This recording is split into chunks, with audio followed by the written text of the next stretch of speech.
Welcome to Lesson 3 of the Hermeneutics Masterclass on the boring truth. When we ended Lesson 2, I realized that I did not explain confession very well. I never meant to give the impression that having a confession is a violation of one of the LGH methods of interpretation.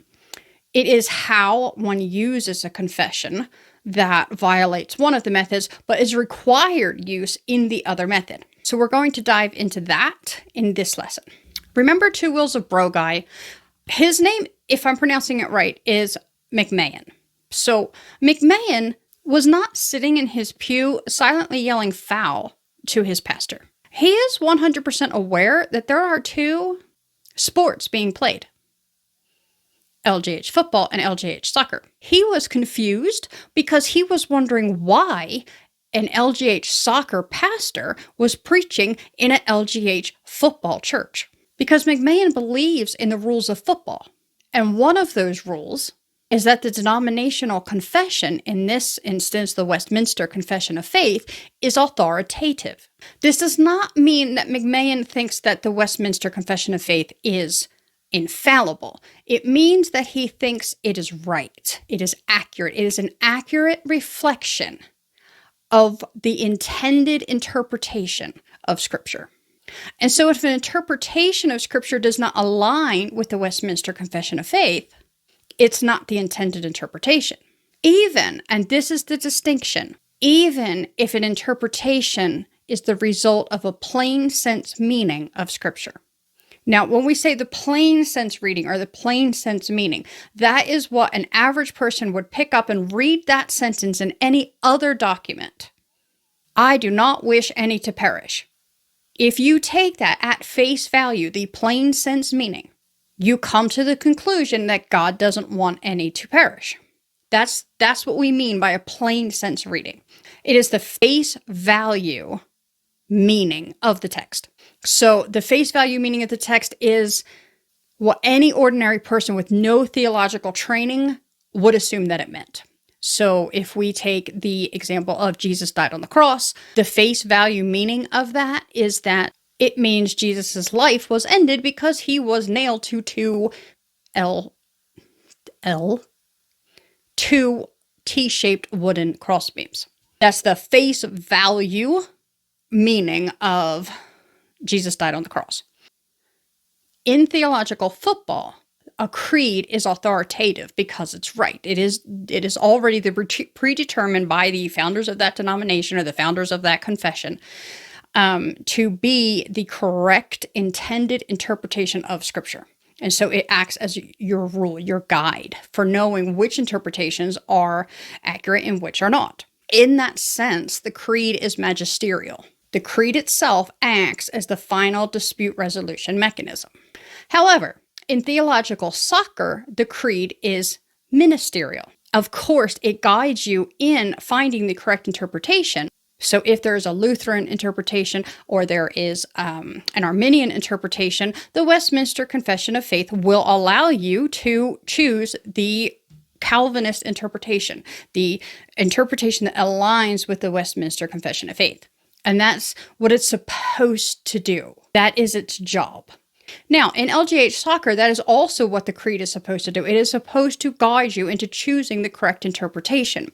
The distinction is that in LGH soccer, if a plain sense, face value interpretation of Scripture contradicts the creed, then the creed is wrong.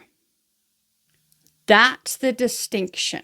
In one, the creed submits to a plain sense, face value interpretation of Scripture. And in the other, a face value, plain sense interpretation submits to the creed. Because the creed is believed to be right. Therefore, the face value interpretation of a verse is not how it should be interpreted. It's not what the author intended you to believe. And so McMahon is sitting in church hearing a sermon from a soccer player and is like, this is a football church. What's going on here? except it's not necessarily a football church, because all Calvinist churches probably have the Westminster Confession of Faith, and some Calvinist pastors and Calvinist people play soccer in various different ways they interpret the scripture. So right there we have an example that two different sports exist: the LGH football player sitting in the pew and the LGH soccer player standing at the preaching from the pulpit. Both of them believe in the Westminster Confession of Faith, but one uses the Westminster Confession magisterially and one uses it ministerially. So just within the last week, I accidentally stumbled across something that will highlight this distinction even more. Throughout the 20th century, many soccer rule advocating Calvinists have tried to get the Westminster Confession of Faith updated to reflect what they believe to be a more accurate interpretation of the Bible based on a plain sense reading of the text. Specifically, they want to update the canons of Dort, which are a refutation of Arminianism. So you have tulip and then the opposite of tulip, and that's not important right now. But the point is they want to update them, which will affect the Westminster Confession of Faith. But they want it updated to reflect the idea that God's offer of salvation is really to everyone. And for God's offer of salvation to be for everyone, it means that Jesus died for everyone. And if Jesus died for everyone, which is classically an Arminian interpretation, then he did not die only for those who would get saved. In other words, some Calvinists believe a Calvinist doctrine and some Calvinists believe an Arminian doctrine, and yet they're both Calvinists. Sometimes this is called 5-point Calvinism, 4-point Calvinism, and sometimes 5-point Calvinists are labeled hyper-Calvinists, which in this particular article is like, that's not fair. We were the original Calvinists. We're not the hyper-Calvinists.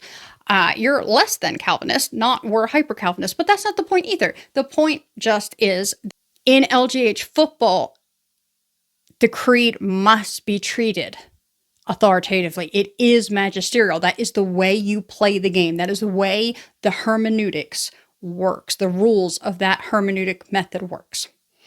In the other LGH method, the creed cannot be treated magisterially. It must be ministerial. And that is how the rules of that hermeneutic method works. So two different hermeneutic methods. So in limited atonement, before, in eternity past, God chose who would accept salvation and passively or actively chose who would not. So if he passively did it, it's not that he didn't choose this person. He just walked past them and didn't point them to say, you will choose the gospel. And so that's one variation. And another variation, he actually chooses, you will not accept the gospel, you will accept the gospel, you will not, you will. Okay, so in one, it's like you will, you will, you will, and you will, and he passively didn't choose those who not. In the other one, it is you will not, you will not, you will not, you will not, you will.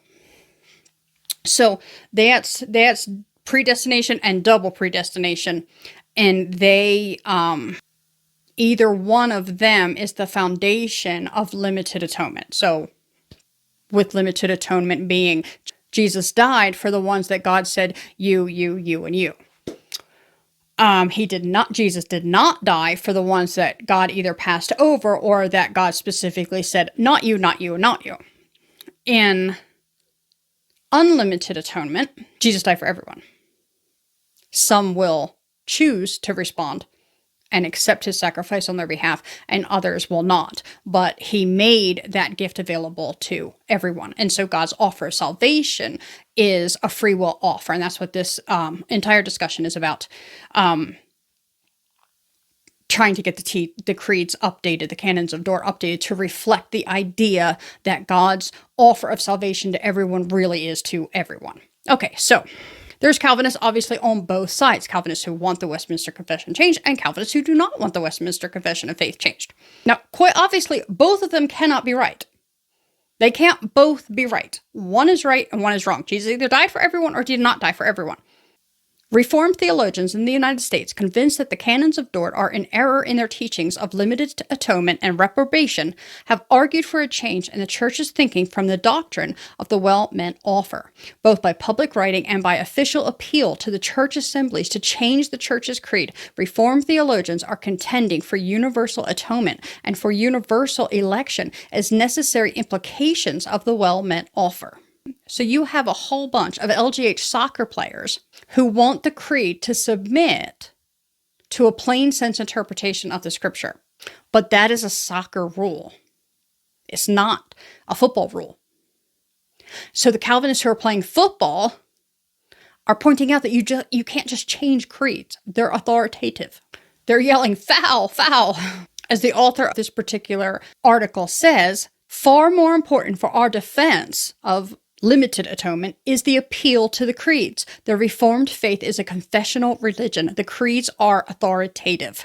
He points out that Harry R. Bauer argues that the well-meant offer implies the falsity of the creedal doctrine of reprobation. So you have creeds that cannot be wrong. They are magisterial. And that is football. And in soccer, the creeds can be wrong, and therefore they can be updated when their falsity is discovered. And so what this article writer and the others who are against the creeds being updated are trying to point out is that, they're yelling foul to the soccer players. Many of us are so accustomed to soccer players yelling foul to football players, but here's an example of football players yelling foul to soccer players. You can't just update a creed. It is correct.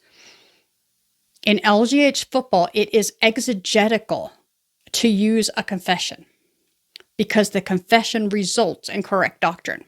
The confession is what allows you to draw out the intended interpretation. And that is what the word exegetical means. We're going to get into this more, I think, in the next episode or the one after that. But the point is that exegesis is drawing out the intent that the author put there. So when the biblical authors, human and divine, wrote the scriptures, they intended us to understand them in a particular way. They either intended for us to understand that God does not want any to perish, or they intended us to understand that God always gets what he wants, and so if some perish, then God must have wanted them to. In LGH football, it is required gameplay to use the confession of faith magisterially. In LGH soccer, it is a violation to use a confession of faith magisterially. In LGH football, the confession of faith is the dispute mechanism resolution that allows you to know what the correct interpretation is. In LGH soccer, it is the LGH method, the rules of LGH soccer that, when accurately applied, acts as the final dispute resolution mechanism. And we will be diving into all of what the actual rules are, the LGH, because a lot of the confusion is when you are mismatching LGH rules because you don't know which one goes. So it's like, oh, well, no, I'm supposed to use this. And then that's where you end up with. That's kind of why that's why it starts to become difficult to accurately apply it, because not everyone knows which rules go to which game. But let's not jump ahead. We have a few more lessons to go through before we get there. And I kind of touched on this in the last lesson, but I want to reiterate it since I am being clearer in this one. Whether or not a confession is treated authoritatively is not the defining feature of each LGH method.